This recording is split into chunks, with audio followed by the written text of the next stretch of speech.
So I've had these ramps for, quite a while now. And I had realized I hadn't made a video on them. Hadn't shown you this or shown you some of the other stuff that BÖCK makes. I think you say it like B-U-C-K, but we say BÖCK. So BÖCK ramps. I'm sure you Germans will correct me on how to say it. I don't have that ability to enunciate like I should in German. But these are a rubber, it's basically like a tire that you put on the floor.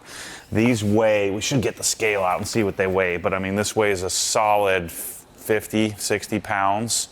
You can even hear it when I drop it on the floor. But the great part about these ramps versus something like a race ramp is that they're indestructible. And I'm really surprised at how much I use mine, especially with the trailer. We use them on the trailer all the time. They also help add some tongue weight to the front. And then you're never going to end up with that kind of compression squish that you always see. All the race ramps always get kind of squished, and then they eventually sort of spill outside of their black finish. These, I don't see how you could possibly mess them up. This is, I kind of set my lift up here. This is normally how a lift would look. Ours is recessed in the floor, so I don't need these ramps. But if you didn't want to do the permanent metal ramps and you did have a scissor lift on the floor, or if you had a two-post lift and your arms didn't fit under your lowered cars, this is a great way to be able to get your car on the lift. I'll pull the E36 on here in a minute. But this gets you, forget what the actual width of these are, but this gets you some extra height. Yeah, so it gets us 2 inches, just shy. It's like 1 30 seconds tall. So just say 2 inches tall, when your wheels are parked on, to give you the height to be able to get your blocks underneath the ramps. They are 18 inches wide, 18 3/4 wide, and they're 39.5 inches long. And so they are wide enough that wider, like Porsche 325s in the rear, your Corvettes, things like that, where you easily can position the ramps and not be falling off of the edge of it. So, 2 inches doesn't seem very functional. Like, this isn't something you'd buy to work underneath your car. These are simply approach ramps that can be used in driveways. It can be used on, if you're making an approach to some sort of weird garage with a lip on it. In my case, I'm using it most often for my scissor lift that generally sits about 4 inches off the ground. So if you were to just surface mount a Noose Bomb or a Bend Pack or a Twin Bush or something like that, if you were to surface mount and the E36 or my E92 or any lowered car, you'd be driving up and then getting stuck on the frame rails. You wouldn't be able to put a jack pad underneath. So let's just demo this. Let me show you how this works. While we're demoing, I'm going to show you the BÖCK jack pads as well, what your options are there, and I think you'll appreciate a little bit more why this even matters and why you might want to get these approach ramps. By the way, Noose Bomb does make and this is what I had next door when we didn't have the lift recessed. They do make a metal, permanent version, but many of you in your personal, if you had a 3-car garage, you may not want to have permanent approach ramps, and so these are a really great option. I know we sell these at a lot of detailers. I think I'm the only one importing these. It costs a frickin' fortune. I mean, these things are expensive, not so much because of what they are and what they cost, but we have the exchange rate. We have to bring these over. They weigh 60, 70 pounds a piece, and we have to bring them over, basically air freight, in lots of I bring them over in orders of 20. So until we get to the point where you guys are buying, tens of thousands of these things, they're going to continue to cost a lot, and they cost a lot to ship because they have to go on a pallet. Can't ship them UPS; they're too heavy. And so just know that if you want to get a hold of these things, they cost a lot of money. So let me grab the keys to the E36. Let's pull it up on here, and we'll capture some real crispy B-roll on how it ends up on these ramps. So, if your scissor lift was here and you're trying to approach it, you would be sitting your car, this car would be too low, and this car isn't super low. We would approach the ramps. Now I'm at this weird 45, which makes it a little.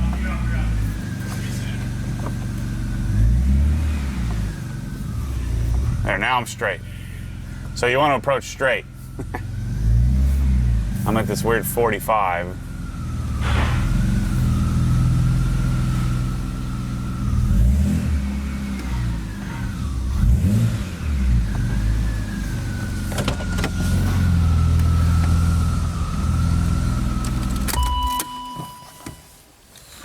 So now I'm set up to where I gained that 2 inches. Because if I didn't have that 2 inches, I wouldn't. Well, the E36 isn't super low, but some of the cars that are really, really low. So now that I'm sitting on the extra 2 inches of height, I have room now to get under my scissor lift. Remember, you're modeling here, pretending that this is not recess mount. I don't need the ramps because I have this flush. But you know, when this thing sits, it actually sits another half an inch higher than it's sitting now. So now I can get access to my jack point. And then what I generally do is just leave the car in neutral. And then I just push it where it needs to go. Like that. So now let's talk about jack pads. So when you're using a scissor lift, if you're using a 2-post lift, you would have jack pads, right? So the 2-post lift would go right on the jack points of the car. With the BMWs, they have a specific spot. You know, all cars have a specific spot, with the exception of, you know, a lot of American cars will just have they'll just have a what is that called? The pinch weld. The pinch weld that you would use. And you know, so for most of the time I've had this lift or lifts, I've been using like a hockey puck. Let me just show you all the different versions here, things that I have. So here's all the different versions I have. So the simplest form of a jack pad is to use a hockey puck, which is a little harder to get exact, to line up and get proper on the lift. The other one that I've used, this came with my twin bush a while back, so we had this type here, which does work well. You know, that's just, you know, kind of slides into position. And then these are from BÖCK, so these are some BÖCK jack pads as well, which you can, you know, get some height if you wanted some additional height out of it. I'll use these oftentimes, or I'll double it up if I can fit it. I'll double it up so that way I have more room to polish the little side skirts here. And then I have the BÖCK makes these, Quick Jack makes these, where you can see I've kind of split it in half. But these are used for pinch welds. And so we've jacked up enough cars with pinch welds where it's kind of cut this thing in half. They're still somewhat functional, but these are probably about time to be replaced. And then these are specifically for Porsches.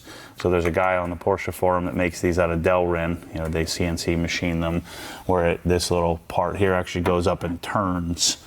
And oftentimes I'll use that on my E92 and stuff. The E36 has like a little plastic point here, where the E92s, the new BMWs, sometimes I can get this up in here and turn it where it'll sit inside, and then I have this jack point. But what I've been using most often here recently is we stock these. They're crazy expensive as well, because this is a brick that, you know, comes with the ramps. We buy them with the ramps, but these are magnetic. So the cool thing about these is you could store it on the side of your lift if you wanted to. If you had a 2-post or something, you could store it. But these are magnetic, and the nice thing about them is they won't slide out of position. So I put them into position here, and then I have a nice, you know, kind of perfect positioned magnetic version.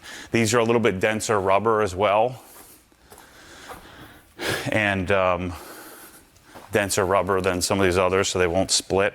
And I've been using them even on my E92, where I just put it on the jack point, and it doesn't damage the plastic jack point for BMW. So then we also have these. We just brought these in as well. That BÖCK made these specifically for Teslas. You got to be careful with the battery cars, so Teslas, because you don't want this pushing on the battery. And so I've put the car on these types of, and so many of these other types. You could put a hockey puck in there, but this one actually specifically fits right in the hole of the Tesla. These are not magnetic, but they would sit, in position like so. They have this little grippiness, so they don't slide around. That's another thing to consider when you do like this Delrin. The car can slide; it can move on your lift, on your scissor lift. So these will also work pretty well on the arm, if you can fit it, of your 2-post. BÖCK makes all kinds of, it's not BOE, it's BOCK. So BÖCK makes a bunch of these types of things. These are just the 2 that I brought in here to the US. But they do make a bunch of stuff that hopefully we'll be bringing more in the future. But really, they're just taking, I'm sure it's some sort of recycled tires or something, and making some products that we need. And they're not as expensive as they are, but we got to get them here. And that import costs, and duties, and taxes, and fees, and all that stuff is what makes it so darn expensive to get this. But we have them here. I've sold a few hundred sets of the ramps. It's something that I think that the world needs here, or the US needs, that the rest of the world has. And so we bring them in. By the way, in honoring the source, I didn't discover these. If you remember the guy from the Battery Innovation Committee that came and taught us about batteries, he referred them to me and said, hey, you need to get these here because it's a real pain to get them. My first set cost me, I think, $1,800 to get here because I bought one set. So then you use your jack the car up. And the nice thing about these ramps, even though you saw me approach it wrong, it kind of kicked a tiny bit, but even on this really kind of slick plastic floor, these ramps stay in position. And then you have to really, other ramps, like if you had some Gorilla ramps or Rhino ramps or something and you tripped over it, it would slide all the way across the room. So they stay in position. They don't kick out, they don't slide out, especially if you had it on concrete. So if you have it on some heftier concrete, these things will stay in position. You don't have to worry about them moving around. So I think that's about all I have to say about that. This video will live a long time, so go to obsessgarage.com. We'll put a link in the description. We'll put it in the cards above as well to go get pricing on this. Just know shipping is as much as the ramps. So if we're shipping this to San Francisco from Florida, it has to go on a small pallet. Minimum pallet charges to ship with a freight company is $300 something if I was shipping it down the street to Florida. So, you're going to spend a good chunk of change to get these. So just build that into your brain, the price of shipping on these. And I just assume you aren't stupid. You would know if I was building into the price versus just quoting you. That way, if I'm shipping it to Indiana, the guy in Indiana doesn't have to pay the price that the people in California would have to pay to get the ramps. So we can kind of quote out the shipping. So we generally create a shipping quote is how we normally do it. But if you have questions, hit us up, support@obsessgarage.com. These are great for detailers. If you have a scissor lift, even if you have quick jacks, you have things that get you a little bit more space to get the car onto the lift. If you have a trailer, they don't take up so much space. They are much heavier, bulkier, or they aren't bulkier. They're heavier than a race ramp. But I think it's a great alternative to have. And like I said, I thought I would just have it just so that to demo it. But I have a set. This is another set. But I have a set on my trailer. We use it every time we put the car on the trailer. Oftentimes we'll use it here in the garage to do certain things.